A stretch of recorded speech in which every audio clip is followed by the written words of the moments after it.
విశ్వంభరుడు అనే వ్యక్తి ఎంతో కష్టించి 1,00,000 వరహాలు సంపాదించాడు. ఆ తరువాత అతను వ్యాపార నిమిత్తం దూర ప్రాంతానికి వెళుతూ తన వద్ద ఉన్న మొత్తం ధనాన్ని ఒక చోట పూడ్చిపెట్టి వెళ్ళాడు. దూర ప్రాంతానికి వెళ్ళిన విశ్వంభరుడు వ్యాపార పనులు పూర్తి చేసుకొని తీర్థయాత్రలు చేయసాగాడు. ఒకమారు అతను గాలివానల వల్ల, వరదల వల్ల నీళ్ళల్లో కొట్టుకొని గుర్తు తెలియని ప్రాంతానికి వెళ్ళిపోయాడు. ఎక్కడెక్కడో తిరిగిన విశ్వంభరుడు ఎంతో కాలం తర్వాత సొంత గ్రామానికి తిరిగి వచ్చాడు. అయితే తన ధనం పూడ్చిపెట్టిన ప్రదేశం ఎంతకీ గుర్తుకు రాలేదు. ఊరు చాలా మారిపోయింది. గుర్తుపట్టడానికి వీలు కావటం లేదు. దాంతో విశ్వంభరుడు ఒక మునీశ్వరుడు వద్దకు వెళ్ళి తన సమస్యని ఇది అని వివరించి, అయ్యా, తమ తపస్సు శక్తితో నా ధనం ఎక్కడుందో చెప్పండి అని అడిగాడు. మునీశ్వరుడు కొంతసేపు ఆలోచించి కళ్ళు మూసుకొని కొంచెం సేపటి తర్వాత కళ్ళు తెరిచి, ఇక్కడికి దక్షిణ దిక్కుగా పంటలు ఏమీ లేని చోట చవిటి నేల ఉన్నది. అందులో నీవు పూడ్చిపెట్టిన ధనం ఉంది. వెళ్ళి తీసుకో అని చెప్పాడు. విశ్వంభరుడు ఎంతో సంతోషంతో వెళ్ళి ఆ చవిటి నేల మొత్తం తవ్వసాగాడు. ఎంత తవ్వినా ఎక్కడా తాను పూడ్చిపెట్టిన ధనం దొరకలేదు. మళ్ళీ అతను మునీశ్వరుడు వద్దకు వచ్చి తన ధనం దొరకలేదని చెప్పగా, నువ్వు కష్టపడి తవ్విన నేలలో పంటలు వేసి పండించమన్నాడు మునీశ్వరుడు. విశ్వంభరుడు అక్కడంతా పంటలు పండించ ప్రారంభించాడు. అతని కృషితో పంటలు బాగా పండి అవి అమ్మటంతో బోలెడంత డబ్బు వచ్చింది. కానీ అతను మళ్ళీ మునీశ్వరుడి దగ్గరికి వచ్చి తాను దాచిపెట్టిన ధనం దొరకలేదని చెప్పగా, మునీశ్వరుడు, నాయనా, నువ్వు పూడ్చిపెట్టిన ధనం ఎప్పుడో దొంగల పాలైపోయింది. కానీ ఇప్పుడు నువ్వు పంటలు వేయటం వల్ల ధనం దండిగా సంపాదించావు. కాబట్టి అదే నువ్వు పూడ్చిపెట్టిన ధనం అనుకో అన్నాడు. విశ్వంభరుడికి అసలు విషయం బోధపడింది. పూర్వం మాళవ రాజ్యాన్ని జయప్రదుడు అనే రాజు పరిపాలిస్తూ ఉండేవాడు.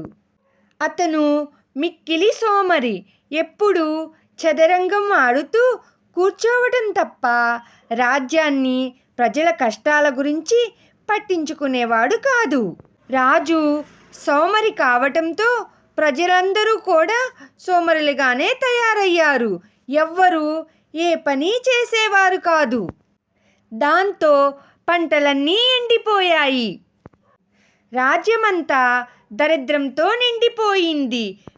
ప్రజలు ఆకలితో అల్లాడిపోతున్నారు. అప్పుడు జయప్రదుడు అరణ్యానికి వెళ్ళి భగవంతుని గురించి తపస్సు చేశాడు. దేవుడు ప్రత్యక్షమై ఏమి కావాలో కోరుకోమన్నాడు. తన రాజ్యంలో దారిద్ర్యం పెరిగిపోయింది. ప్రజల కష్టాలు తీర్చడానికి నాకు మంత్రదండం కావాలి అని ప్రార్థించాడు. వెంటనే భగవంతుడు ఒక మంత్రదండం ఇచ్చి అదృశ్యమైపోయాడు. జయప్రదుడు ఆనందంగా తిరిగి వచ్చి, నా వద్ద ఒక అద్భుతమైన మంత్రదండం ఉంది. దాంతో ఎవరు ఏమి కోరుకుంటే అవి ఇస్తాను అని ఊరంతా చాటింపు వేశాడు. ఊరిలోని ప్రజలంతా ఎంతో సంతోషంగా రాజసభకు చేరుకున్నారు.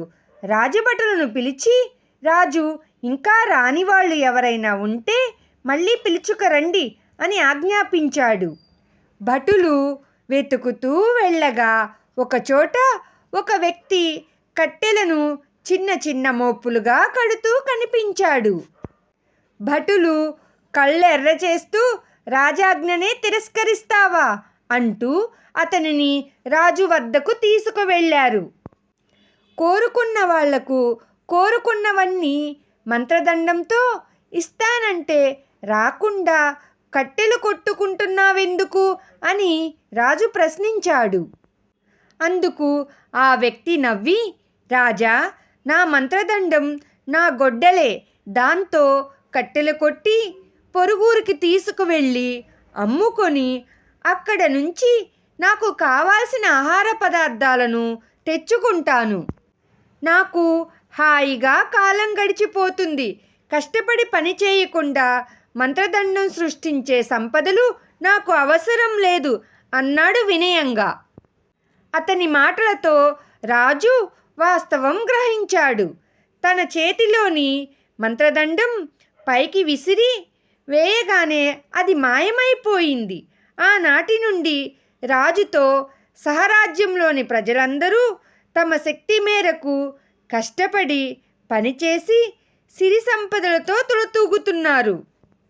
ఈ కథలోని నీతి, కష్టించి పనిచేయడాన్ని మించిన మంత్రదండం లేదని వివరించారు.